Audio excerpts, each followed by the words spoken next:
On this next episode of Bootstrappers, we're going to go behind the scenes, and our producer, Matt Tompkins, is going to ask Jeremy and I professional and personal questions. That's next on Bootstrappers. This is the Bootstrappers show for property management, powered by Anequim, a podcast where we have real conversations with industry experts that you can apply to your life and business. Welcome to Bootstrappers, where we talk about topics that are important to real estate and property management entrepreneurs. I'm your host, Gwen Aspen, here with my spouse, Jeremy Aspen. And we have kind of a crazy show today. I'm a little bit nervous. It's Christmas. We're going to do things a little differently. We have our producer, Matt Tompkins, who is the most amazing podcast host, producer, in case you are interested in starting your own podcast. But he's here and he's going to ask us some secret questions. Yeah, because he's been giving us shit for not having enough shows about us and who we are and what we do. We're really not that into ourselves. I'm going to be honest. This is just an excuse for me to ask questions I've always wanted to ask you. So. Oh, good. Good. So they're going to be really embarrassing. I'm just going to put that out there. Oh, God. Yeah. I'm a little bit nervous just because we've spent probably too much time together, traveling to conventions and things like that. Too much time together, but yes, we've spent more than the average. We've traveled together, so more than the average. Anytime you travel with somebody, you learn about all their deep dark secrets. Yeah. Yes. Mm-hmm. So anyway, Matt, you have questions for us? I have questions for you. So are you nervous, Jeremy? Nope, because I am a quick liar. That's actually my first question. What's the secret to success? And that's no. Okay, so we have a combination of secret questions and questions from listeners. So first impression, and these are a combination too, I'll tell you, of both questions about you two, just in personally as human beings and who are married. I don't know if everybody knows that or not, but they're together. We're kind of a thing. we're a tang. For way too long. So almost 17 years. No, 18 years together. Also advice for entrepreneurs and business owners and stuff. So, okay, our first question is, what was your honest first impression of each other? I can tell you that. Yeah. My first impression was that, should we say how we met first? So here's how we met. The quick version. I had just broken up with Carrie that day. Who's Carrie? A wonderful woman who's I'm no longer seen. I think you were going to say she's no longer with us. Jeremy, what did you do? Yeah, it was devastating.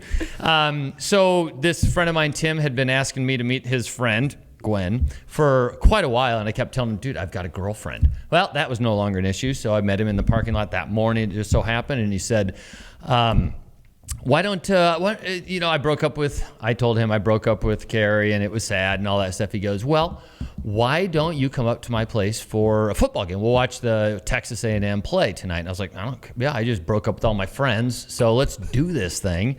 So I went.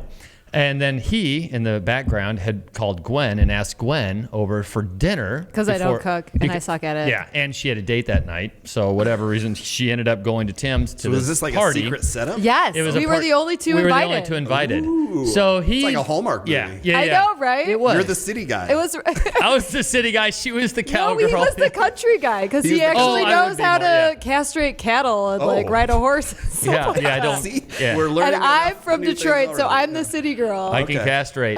Let that be known. Dates of my daughters. So anyway, my first impression was she's kind of smoking. And I remember in particular, I liked that when she put her bag down, I was looking at her, I was like, that's a cute girl. But she's 10 years younger than I was, so I didn't think that it had much, really was going to work much. I was impressed because we also had a big conversation about religion and some of those topics that you probably generally don't talk about on a first date. And since this wasn't a date, maybe that's why it worked so well. And I was impressed, and I'm sure she was I was not too. impressed. So you were that night. I thought you were a nice guy for sure, but I was obnoxious 23-year-old. And so then we went on a first date, and I was like, I don't like his clothes, or I think his jokes are stupid. And we went to an art gallery, and I was like, and he has terrible taste in art. And I was like, I think we'll just be friends. Which actually was a compliment because I didn't even know I had taste in art. So anyway, yeah, I thought we would just be friends, but I was used to dating really horrible guys before Jeremy. In fact, my parents called my boyfriends before him the winner's circle, and they did not mean that in an honest way. They were like such losers. So anyway, it was like, I need to date So the nice bar was really people. low. The bar was super low. Thank God for me. I wanted to date nice people, and Yeah. he was very nice. So I was like, I was very need to nice. date. And plus, we had that in common that we liked learning. Apparently, that was what I was picking up on. I think ultimately it's what she picked up on because our topic, the topics of conversation were always like not basic bro or basic bitch stuff. It was different, right? We're really selling. Are we really selling Maybe I ourselves should- in this show? We're going down a rabbit hole. I love it. All right. If you had to pick a new line of work to start from scratch in tomorrow, what would it be? I know mine. I'd be a software developer. Well, that's what you do now. You can't pick the same thing. No, now. I would actually be the developer, not the one who runs the development. So like programming and Yeah, because that's how my head works too. If then, system like while loops. That's how my head works. Party cruise director? No, I just She would be. That is what Have she'd you been be. on a cruise? no. Okay, you need to go on a cruise first, and then you will realize you will regret that decision. I scared my parents when I was in high school, and I was like, I'm just going to become a party cruise director. And they were like, oh my gosh. So that was my go-to. I don't be know. good I at it. love what I do so much. I honestly feel like there's not a better job for me. I feel like you'd be a good party planner, just like Yeah. No. No, Details. Yeah, the details would be- I'm not Okay. a detail person. In fact, on a personality test, I have a detail orientation of 1. Oh, Yeah. Big Yeah. picture all the way. all So right. Okay, this is a. That's downside for a programmer. I'm not detail oriented at all. but you're methodical. I'm disciplined. Yes. Like I can get through well, stuff. I think you complement each other. And I like outputs. You have the big creative, big ideas, and you have the execution and the structure. So it's a good balance. I don't have execution or structure. The problem is we're both big picture to an extreme. So we've always had to kind of hire for detail. But you're very thorough and organized. Like, I mean, you seem to be to me. That's the impression you. That's the off. discipline. Like I know what needs to be done, and I can push through anything. Yeah. And I have to because she doesn't even try. Obviously. I do organize though for the show, so Yeah, I do it yeah. in a different way. Yeah, But totally. Okay. Whatever. So you're at this stage in your professional careers. You both had I would say a significant amount of success in your ventures. So what would you say is the biggest difference between, say, your 100th product or service sold and your 1 millionth? I mean, just using that as a barometer. Jeremy, So I would say, if I understand it correctly, probably the biggest difference is that over time, like the larger you get, the more you focus on keeping it all together. Like setting it up for me is the fun, kind of artsy part where you put things together, and you kind of. when you say together, you mean like processes and procedures? Like processes and procedures, because that's kind of where the art comes in. You try and think of all the different things that you have available, and then you try to link them in the most efficient way possible. And then it turns into maintenance. Into maintenance. And so the whole purpose of a business is to defeat entropy. And that's just like with any... What's entropy? I don't think everybody knows. Right. Okay. So entropy is just the natural tendency of things to break down along and with the arrow of time. It's like your closet, like you organize it and then it just naturally gets messy again. And then next year you have to clean And it you got again. to Marie Kondo that shit because you're Yeah. like, I need joy in my life again. Right. Yeah. So that's... So that would happen to your business if you don't keep up on And it. over time, the what ends up changing is you're not creating it, you're not giving birth to this idea, you're maintaining it, and then you've got more people in it, which makes for more touch points, which makes for more opportunities to break down, which means you spend more of your energy as a company fixing itself and still trying to grow. So it's more complicated. I would say that the majority of our time is spent similar to what he said, but on the people issues, and also just you can't sweat the small stuff. You have to delegate, and you have to trust people and trust that you train them well and you gave them good processes.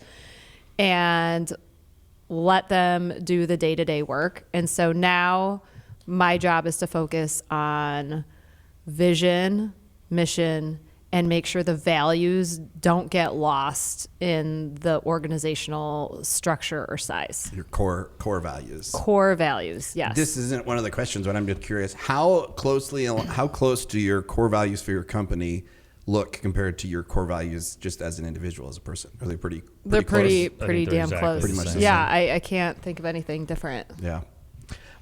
You've asked guests on your podcast before, what's your biggest bonehead move? I'm curious, what is like the big mistake that stands out when you were first starting out? When you were first starting out, like the biggest mistake or misstep or boneheaded move that you made that might help newbies who are in those early stages of entrepreneurship? I have one. Do you want me to answer first? Yeah, because I'm still trying to think if I've ever had a boneheaded move. You get what you tolerate.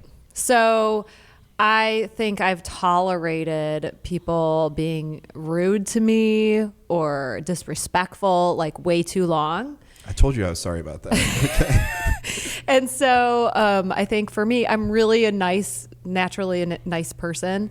And so I think I have tolerated people just being rude and unkind. And now, as you get more mature in your career, you don't try to be friends with everybody or liked at every moment because there is a job to get done. And you're not going to tolerate people treating you badly or other people badly or anyone badly. So I think that would be the difference. What do you think? So what I might consider my biggest boneheaded move is that I used to let our clients tell us what they wanted and not necessarily present to them what we offer. So then that turned into a bunch of customization. We had to have my employees had to remember what it is that we had committed to. There was no central spot for them to know precisely what it is we needed to do. And that was early on, and I just figured if it can't be automated or infused into the daily lives of people, we don't do it. Because you'll ruin it and you can't scale, and your clients will be unhappy. What is the single most important reason that you accredit to your success? Gwen. Oh, he's very think, sweet. Well, I think that's largely true. I would say that I'm focused on growth, not just growth for the company, but personal growth. So Ray Dalio, who I'm obsessed with, and he's like one of the best investors ever to walk the earth. But he says that, and he's so smart, and he's older and wiser than me. But he always says, if you don't look back at last year and think that was kind of stupid that I did that, then you're not growing enough.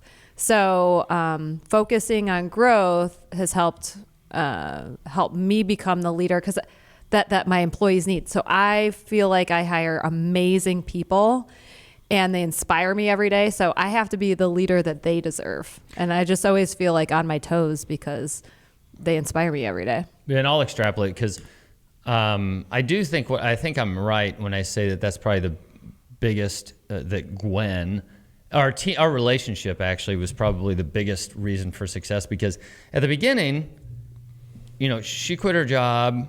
She sustained us with her job while I started the company, and then she quit her job to raise the kids for a few years, and it just made it so that we could do things, that we work extra hard, develop new things, and also I would say that I do like to consider myself the hardest working lazy person I know. Like if I see something that cannot be done again manually, I will spend tons of time to make sure that we don't ever have to touch it again.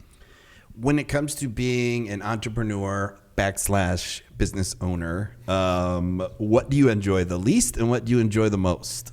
I enjoy the least email and details. I enjoy most the people. I enjoy the freedom, and I don't enjoy not being able to be free to do what I want, which seems like those should go again because you're always on. Yeah. Like if something happens, you just have to deal with it, and that's kind of the hardest part. And our kids would say that is probably the worst part of their childhood, is that it never turns off. And so, I mean, it does affect our family. Yeah. Well, a follow-up question to that is, so how much intention does it take for you to be good parents and commit to your family and also stay committed to your business? Because you're both at the top of, you've had 2 very successful companies. And with Anequim, you're both in upper, CEO, CFO. So you're at the top, a lot of responsibility, a lot of pressure. You're never off. But at the same time, I've been able to witness just how much you prioritize spending time with your girls and being good parents and stuff. So like, how did that take a lot of intent and effort to force yourself to do that and not get sidetracked? For me, I've thought of this before. A lot of people try to segregate their lives and make them different. Like I have my personal life, I have my business life, I have my romantic life, and they try to keep them in separate boxes.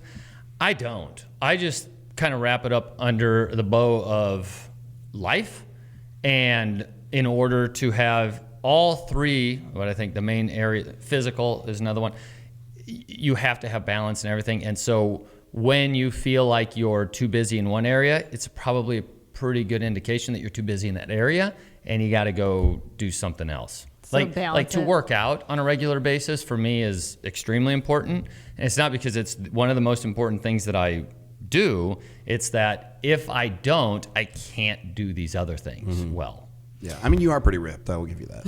I got pretty six shredded. pack. I wake up early every morning and I write my journal about my priorities. And so I'm always, and Jeremy and I are both very big picture.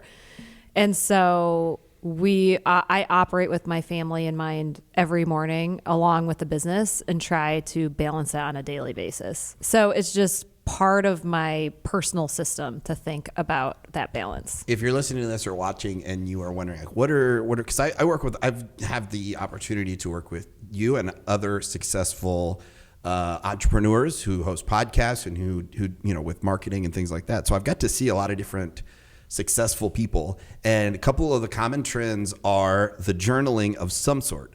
Whether that be like a gratitude journal where you do 5-minute journaling every morning, just things like that. And then not watching TV. And you mentioned this one, not watching TV, I've noticed, is another common theme. Is that right? Yeah. I mean, the only time is like if you're watching it with kids, or like it's because we're spending time together, or maybe there's a show or a movie that you're super into. But I've noticed that myself too. Like the less time you watch TV during the week, the more productive. I literally haven't watched, unless I'm sick. That would be my caveat. True, yeah, I literally never watch TV. I don't even have a working TV. Yeah, we don't have a TV in the house. We have one, but it's not plugged in. No, it doesn't work. Well, it hasn't might worked for work. years. I don't know if it works or not. It's just not plugged in. We had an antenna for it, but the antenna broke years ago. We haven't paid for TV. Yeah. Cable In like 12 years. Yeah. Something like that. It's not important to us. This next question, this is going to get could get divisive. Oof. Could get a little heated, and it does involve the entertainment medium. Question is Die Hard a Christmas movie? I've never seen it. You've never seen Die Hard? Oh, now I can get you don't watch TV, but Die Hard was like 1989, I think. My parents didn't let me watch TV either. Yeah, it's not. How is it not? Because it's got Santa's not in it. There's no presents in it. It's just death, destruction, and that's like the antithesis of Christmas. It takes place at a Christmas party. They have Christmas music, they have Christmas sweaters, and they have machine guns. I don't know how you celebrate Christmas, but that sounds like every Tompkins family Christmas I've ever been to. Yes, I don't know. You guys are wrong. I really don't think I've seen that movie. Okay. So it's Bruce Willis. Bruce It's not even that Willis. good. I haven't even seen It's movies all right. like Top Gun. You haven't I've seen, never- Top Gun, it's not. But I love haven't that one. seen It's kinda- classic movies. Yeah. Okay. Prior to meeting each other, did you have a type that you were into? Mine Assholes. She stuck to form. I liked, believe it or not, I liked kind of in shape, tall brunettes. The opposite. Okay, what is a secret? The opposite. And it's still my type, unfortunately. It's causing problems. Just kidding. It's like he brings this up all the time. All the time. All the I'm time. never going to be a brunette, and I'm never going to be tall. Ugh. She's walking around. That's why she was walking around in stilts the other day. I get it now. Yeah. Yeah. Okay. What is a secret talent that you have that most people don't know about? My arms go backwards. Are you like double jointed or how? Yeah, it looks like a pterodactyl. Do you? Can we see this, please? No. No. You Please. can't. Yeah. Oh. Okay. What is... I It don't could know. be completely useless. It doesn't have to be. I don't know how many people know that I speak Spanish. Fluent. Perfectly. Yeah. Yeah, but I don't think everybody knows that, because why would we talk about that on the show, especially? Do we have any other secret talents? We're super. No, boring. if I have a talent, I make damn sure people Everybody know about knows it. about it. Yeah. Just so you know, I'm not super shitty at this. I have had the chicken pox 3 times. 3 times? Yeah. Okay. How does that happen? I don't know. I thought I once don't you know. had it, you were like, Yeah. Yeah. good. Yeah. So anyway, that's Okay. it. All right. If you could time travel anywhere, where would you go? Time Like, travel. would it be permanent or would it be just temporary? Like, it's- That's actually a good follow-up. Yeah. question. Just temporarily. You could just go check something out, experience it, and then come back. I'd definitely go to the revolution, down to like 1776-ish. Okay. I'd want to meet Ben Franklin. What if he was just a giant letdown? Then I would have been like, well, I guess, yeah, then I maybe the second one, if I could be like, okay, well, let's pause this one because Ben is a dick. I guess maybe I'd go back to, I don't know, probably, I don't know. Boy, I don't know. I think that's where I always want to go. I don't want to go to meet Jesus or anything. So maybe Spain, like 1700s. Yeah. What do you think, Gwen? Yeah, I mean, I like American history, so I think I would want to be at the, Independence Day, the original Independence Day. Mm-hmm. That was the one where Bill Pullman made that speech, right? Oh, wait, no, that was Independence Day, the movie. That was a movie. Although that's probably the best presidential Not a Christmas speech movie. beside the Gettysburg Address. Okay. What personality trait has gotten you in the most trouble? I am definitely despistado. Like, What's despistado? distracted easily. Oh, That's been a problem. Yeah. I like how you thought of it in Spanish first. Because I've had to say it more recently in Spanish. Sorry. Personality trait that has gotten me in the most trouble. Rebellious. I mean, maybe it's my biggest strength too. Like, I'm just question everything, and I'm like, I'm not gonna do that. Oh, But- skeptical. Yeah, being skeptical. Very skeptical, but it's probably my biggest strength and biggest Yeah, weakness. that's mine too. What would you say is your top pet peeve? I actually don't really small things don't bother me because I have a detail orientation of 1. So as long as we get the big stuff right, I don't sweat the small Oh, stuff. I can think of this one. I might have to think about that one. I feel like you don't really have any pet peeves either, do you? I think like the messaging thing, like I know he doesn't like it when you I hate- like text like Facebook message or yeah, I like my my biggest pet peeve yeah. is, well, one of them is people just operating outside of procedures because it makes for so much work.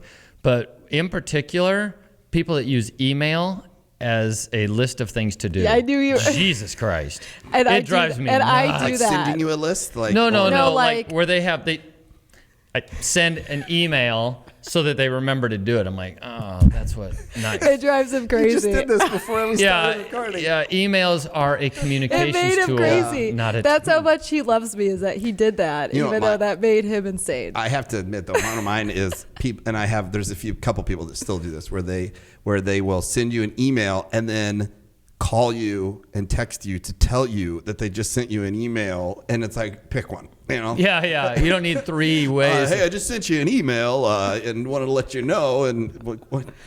Okay, I'll read it. Right. Why are you calling me? I have a feeling I Well, and do then that it sometimes. digresses into, okay, well, what was it about? Why don't we just have a conversation? Yeah. So, all right. Okay. We sound so old right now. Right. Emails all the time. Interrupting my Matlock. Okay. What is the best piece of advice you've ever received? Best piece of advice I ever received. I think maybe this one, I remember my dad actually told me years ago, he said, he was yelling at me. He's like, find one thing and do it well. I don't care. He said this. He goes, I don't care if it's robbing banks. You be the best goddamn bank robber there is because you got to do something. So I actually. That's good advice, though. I mean, not the bank robbing. Yeah. Well, I tried it. It worked for a little while. Yeah. Everything's Bitcoin now, so it's it's harder. Yeah. I guess mine would be, and it's kind of unrelated to work, but I had a dear friend tell me, always try to go to weddings and funerals. They're never convenient and they're always expensive, and go anyway. And that was really good advice because it's about relationships. And if you prioritize a relationship, you should go, and that person's close to you, or someone that they're close to dies or whatever, you should go to the event. And so I'm really grateful for that advice, and I think about it often. Okay, we're going to do like a speed round here for the rest of these. So you can get through all these. Okay. When you're having a bad day, what do you do to make yourself feel better? I journal or work out. I work out. Yeah. If you could ask your pet one question, what would you ask? Oh my gosh. And what's your dog's name? We're not talking about his name. Homie. It's a terrible name. Homie. It was a poor choice. It hasn't aged well. It's just the worst dog Mine would name. be, is Gwen actually home alone once a week on Wednesday? I'm just kidding. Homie's not a bad name for a pet. Homie's a Our great dog name. we adopted him, so we didn't name him, but it's Barley MacGyver McGregor. That's what it says on his birth certificate. I think mine would be. I feel like What is it going to take for me to get you to stop eating shit on the counter? at least he's eating shit and not taking one. Yeah, that's worse. That is a good one. Like, I'd why ask him. do you keep eating? You know you're going to get in trouble. We could not get him to stop eating things off the counter. Okay. Okay. So for those people who have not seen the Michael J. Fox classic from the 80s, what is the secret to your success? Wait, what is He this? was in a movie called The Secret. The Secret. Was it The Secret? The Secret to Success. And the secret was that he slept with his aunt. And that who was like That's a secret? that was the thing. That's kind of it a was dark. in the movie. Is that a it was dark? the 80s. I mean, Michael J. Fox also was in Back to the Future, which is basically about him hooking up with his mom. So I mean, it was the 80s. Oh, God, it was. So what's the secret to success? Yeah. I would say that, well, when we started out, one of us would work and make money, and then the other person did it. And we had this like flip flop where, like, I made the money when he started Wistar Group, and then once Wistar Group made barely enough to live off of, I quit my job, raised the kids, and then I worked on starting Anequim while he made the money. And here we are working on Anequim together. So we had to make our marriage, I think unless you have like a trust fund or something, you have to use your marriage to help you start businesses. Otherwise, it's impossible to do It's it. teamwork, really. You can't really live off of nothing, you know, like I guess you could have savings, but it's really hard unless you have a team. Yeah. So I mentioned that earlier, and I think that's important, but probably a couple of things.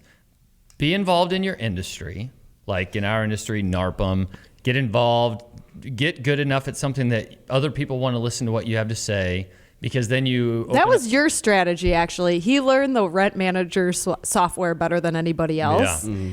And because he was the expert, you really were able to progress in the industry. Yeah, you connect, you make friends. They need you, you need them, and it just becomes more of like a community of people that do what you do, and then there's a more free exchange of ideas, good ideas, bad ideas, and I think that helps a lot. But also I don't remember the word that I want to say, but not operating in a defensive mindset.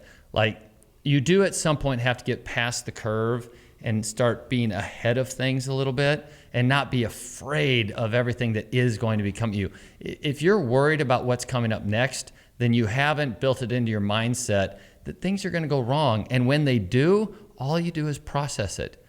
Process the problems and dedicate your time to avoiding them in the future and having strict procedures go forward. I would just say one other thing is when we've taken big risks, we knew that we might look dumb publicly. Yeah. Like even starting this podcast, like don't listen to those first few episodes. They totally suck. So you have to be willing to look like an idiot and realize that nobody cares that much about you. Yeah, there's that. They don't. You think like, oh my God, they're gonna hear. And I learned this because Jeremy used to have a radio show. Yeah. So Jeremy used to have a radio show. It was better than yours. Some weeks. 2 out of 3 of us used to work in radio. That tells you a lot about radio, I think. So some weeks he wouldn't have any time to plan, and those shows were, no offense, babe, but they were terrible. And nobody ever said anything. Like we never got feedback like, wow, that show sucked. And it made me realize everyone's into their own life and they're not thinking about yours. So you might as well take the big risk, make the big mistake, and the people who will love you will stand by you. And I think that we've been able to take huge risks because of that. And even learning Spanish, you have to look like a jackass the first several hundred. Muy bien. Muy bien. And I don't think we would have started our companies if we hadn't had that mindset. Yeah, I agree with you. I think most people are worried about what everybody else thinks, so they're not worried actually about you. So we have that. It's like this weird thing. The basic premise of life is like, what's in it for me? It's all about me. It's all Yeah, I've heard it referred to as the 18-40-60 rule. At 18, you think everybody is, you're worried about what other people think. When you're 40, you don't give a shit what other people think. And when you're 60, you realize nobody's thinking about you. Yeah.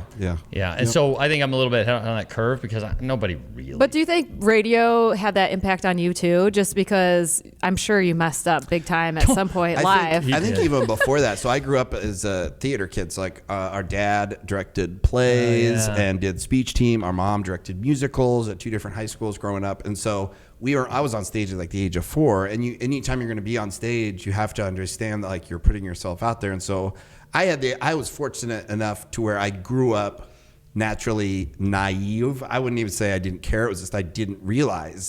So when I got into radio, I remember my first week actually running a board and producing a show. I pictured there's me, there's the host, and this other lady, and then maybe my mom's listening, and that's all I could picture in my head, which is good thing to picture because once you start picturing, there's 20,000 people listening, then if you try to appeal to everybody, you appeal to nobody. And exactly. So when you can focus in on like, okay, think about who your target listener is in this format, or your target clientele. Like, who's your target client? What would they think about this? And not focusing so much on like, what is the mass, the Twitterverse and the reactions and all that. Does that really matter? Does that impact your bottom line and your success? And also when you start a company, everyone goes, okay, sure. Sounds like a great idea. Like you seem stupid until it works. Like no one's going to believe in you. So you have to have really positive self-talk. Yeah. And then you just look stupid and lucky. No, I pitched like you are my first audio video podcast client, which thank you, by the way. I don't think I've ever said that publicly, but thank you. We'd be hopeless without you. No, but I had been pitching this concept of like incorporating audio, video, and these different multimedias to the radio industry for 5 or 10 years. And I was literally told, people make pennies off of podcasts. It's just not a lucrative thing. There's no money to be made. And you look at it, and I'm looking at the numbers. I'm like, it's the second highest like trending form of advertising income. Like, what are you talking about? Like, just trillions of dollars being made here. And, and then now it's like they're coming back to me saying, hey, could you help us do this audio video thing? Which I'm happy to help. But it's like you're saying, in the beginning, if you've got a good idea, odds are people are going to try and knock you down or prevent you from doing it. And it's usually for their own reasons. It usually has nothing to do with you. It's just, again, it's all about them. And the people that love you actually don't want what's best for you. They want what's safest for you. Yeah. So a lot of the times those people that we listen to will be like, don't do that. What about the mortgage? You know, like, what about, your car payment? The downside. And they always think about the downside, and that's problematic. Okay, just a couple of quick questions left here. So speaking of mindsets, you have talked about the abundance mindset and the scarcity mindset a few times on your podcast. Yeah. So with the scarcity mindset, how do you not get into that scarcity mindset when you are faced with setbacks and losses to your business or your company? Boy, I think so. The scarcity mindset is a natural response to anything, right? I mean, as humans, like hoarders, that's kind of an exaggerated version of it, but it's that same idea where you think that things are scarce. So when you have them, you just pile things in your house, for instance, in that example. The scarcity, the way to kind of get around it kind of is just to be able to identify that it's happening to you, and to understand that the real in emergent systems, there is literally in a free market, there's room for your success to actually make other success. It makes more efficiencies through the economy. You can literally never run out of business. I mean, we've got 800 employees, almost all of which are in property management. Mm-hmm. I never would have guessed that that's true. But if you just keep going after it and you mine that territory, you can develop we started this whole industry. Yeah. And it just becomes something. So stick with it. You kind of have to understand that, like, kind of a blind faith in yourself that, like, I know this is the right move. I hate to use the word faith, but you really just have to know that it's more physics. Mm-hmm. There's really no limit. You can do anything. And if you kind of operate that way, you will grow into other areas when you have to. What do you think, Gwen? Well, this is interesting because I think that I vacillate between scarcity mindset and abundance mindset, because I think the reason why I've been so obsessed with the growth of the business comes from a true insecurity or a sense that, like, I'm not enough. But then at the same time, I'm always focused on the big picture and that vision of what is possible. So in a given day, maybe I'll be like negative and then positive and then negative. But then I always start the day on the key vision that I'm going for. So always it's kind of like meditation. You start thinking about your breath and then your mind wanders and then you have to go back to the breath. So that's the same thing with abundance mindset. Last two questions here. What are you most thankful for in 2021? I'm grateful to be alive because I had COVID so badly. And it really kind of was transformative to my life because a little bit of me thinks that it could have gone the other way. So I'm just grateful to be here. Yeah. How about you? I haven't thought of but I would probably say,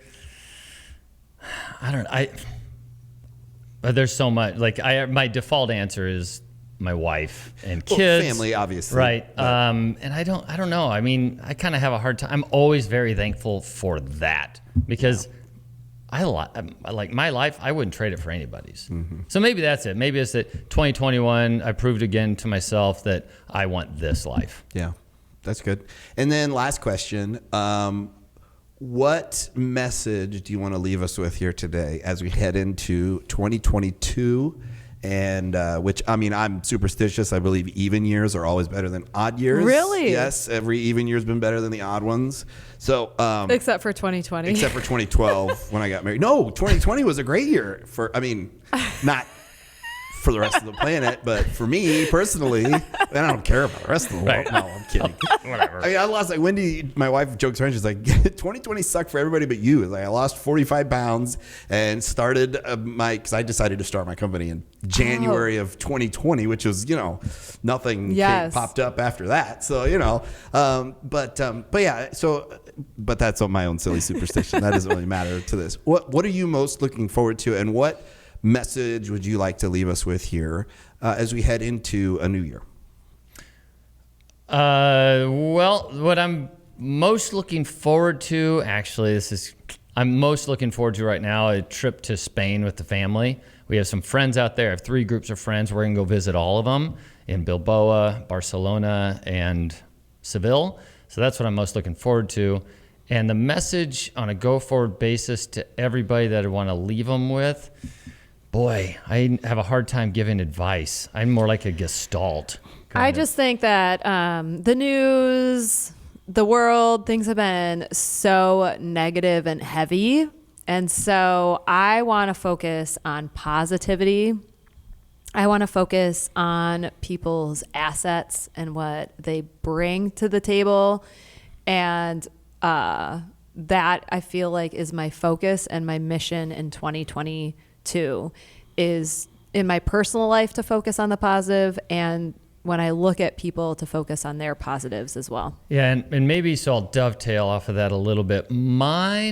What I've been doing in the last couple of years, and even in my columns in the paper and stuff, my whole message is don't be a dick. Like that's all I think people need to do because everything's so negative. And if everybody thinks back that one of the reasons there's like that low hum negativity is because people are assholes right now. Like there's just this we all have this permission kind of like there's this cultural permission to, be rude and just to be rude. And politics is reflective of it. And I think if we just understand that people that you don't agree with aren't your enemy, and they're not really bad people, you see things a little bit differently. So I would just try to promote that, push it. Another way, like follow the grandma method. So think about how your grandma would treat anybody in your life, and then just do that.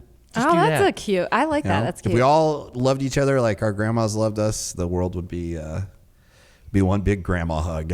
And since I've been focusing on that, people, I'm not seeing, my experience of every day has been a little more positive. Yeah. Yeah. I think a lot of your day to day, whether it's positive or negative, it really is you kind of foreshadow what's going to happen just in how you are. Okay, today's going to be a great day. And you can have a great day. If you go into it, today's going to suck. It's higher likelihood it's going to suck. So the 5-minute journal thing is actually kind of a neat. It is. That's a great way. Yeah. I mean, a lot of therapists and executive coaches recommend that to start your day, which is 5 minutes. And they have a thing called the 5-minute journal you can order online. That's just journal for 5 minutes. Write down 3 things you're grateful for, and then you'll start. It's kind of cool. It's also I started handwriting because I used to type all the time, but that 5-minute journal kind of gave me a reason to write, and that's when I started using fountain pens. And those are fancy pens. Yeah, it's good. I imagine I would spill that every time I tried to refill it, but it happens. All right. Well, be sure to like and subscribe. Oh wait, no, that's your part. Oh yeah, you're supposed to say that. No, I thought we weren't doing that. No. Be sure to like and subscribe by hitting the button. Like and subscribe. Wait. Oh, good. No, Gwen, take us out, Gwen. Take us out. Okay. Well, thank you for this special episode of Bootstrappers, and that's a wrap. We'll see you next year. This is the Bootstrappers Show for Property Management, powered by Anequim, a podcast where we have real conversations with industry experts that you can apply to your life and business.